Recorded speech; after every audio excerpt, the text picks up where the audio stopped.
So Zach, you've taken the Sportster S out for a week. I've ridden it in the past. Yeah. The bike hauls. Yeah, it's fast, yeah. I really dig that bike. It handles well. Riding position's great. You just got to hang on to that thing is what Yeah. I found. And what did you like about it? I found that bike so intriguing, so bizarre in a way. And I feel like a lot of people feel the same way about it when they first sit on it, you know? It's like your hands are forward and your feet are forward.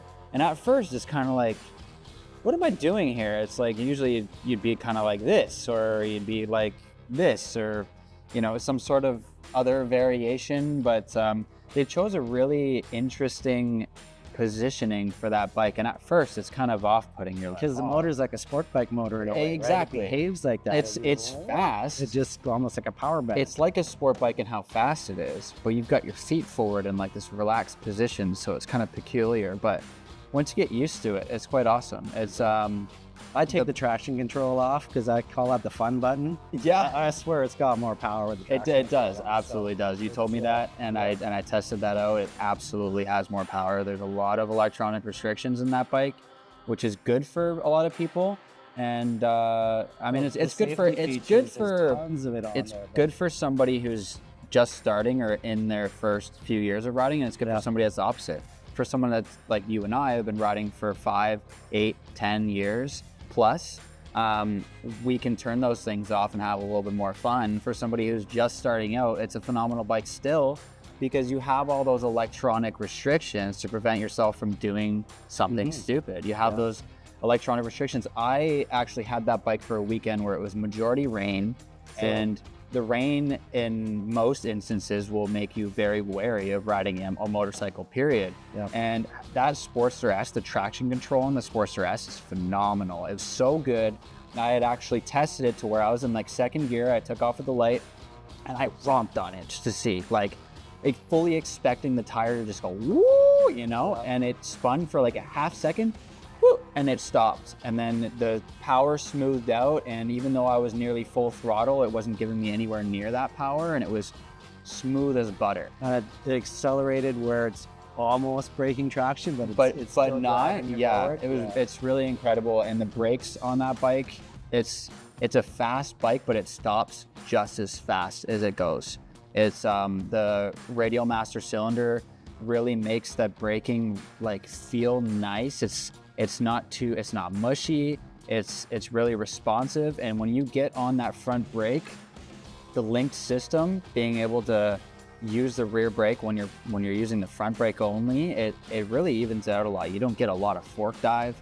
You're not like throwing yourself off the front of the bike when you slam on the brakes. In an emergency situation, you can stop really fast. Well, the ABS 10, 15 years ago, it wasn't all that Kinda, great, but today's ABS, I don't think you can stop in a shorter distance yourself, especially when you're doing an emergency brake and you're grabbing a handful of brake. It stops that wheel from locking up, and as that weight goes over and transfers over to the front end and the tire flattens out, it gets more traction, you're braking even shorter.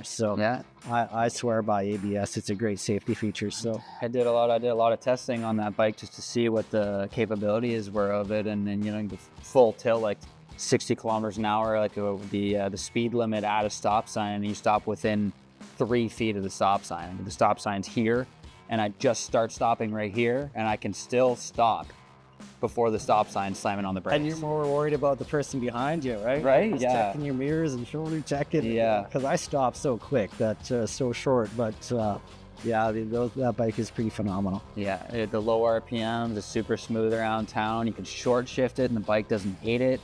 I really like the power bend because it's not like, even though it revs out to 9,000 RPM, you would think maybe like a Honda revs out even further. It's like, okay, well, I got to be up in the high RPM to get any power, or it's just going to be bogging out on me.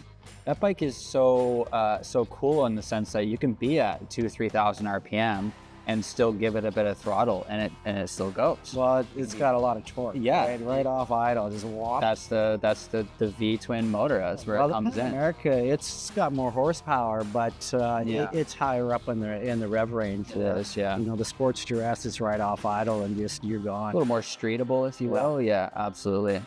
Yeah, that bike's awesome. I really like the characteristics of it. In around town on the highway, it's got the speed when you want it, and it's got the smooth when you want it, and it's got the peculiar at first positioning, but it really grew on me. Yeah, I like comfortable. the tires are really wide. A lot of people have a lot of, you know, they're like, oh, well, the tires are super wide. It must handle like, you know, like crap. And I'm like, actually, it handles quite good for how wide the tires are. They're very V-shaped, so Yeah, it's like I call it a cat crusher. That one on the front, you know, it's like Cat crusher. Cat crusher, the steamroller tire. It Okay, well, really looks. I don't think we're running over any cats. I mean, if I did, I'd be on the side of the road crying. But I would be too. But just saying, that's a term we've used. For a it's while. like my experience of those tires, even because they're so V-shaped, was like it was like smooth going for the first 20-30 degrees, and then the last part of the tire you kind of fall into it. So it was odd at first because it was like and then it was like whoop, and you're like at full lean angle. Well, but it rolls into the corners quite well. Yeah. For a bike that has such wide tires. Exactly, that's what I Usually mean. you're pushing them, you're forcing them to turn with a bike with wide tires. You're not on the sports because the wide tires are typically very round. They're very V-shaped on the Sportster S. So once you fall into that last part of the lean angle, you're this close from your peg, and you're at the best lean angle you could be at. And then when you straighten back out, it just goes, Yeah, and there you are. and you know you just power out of the corners. Yeah. And, that bike just rips. So I love it too. Yeah, it's great.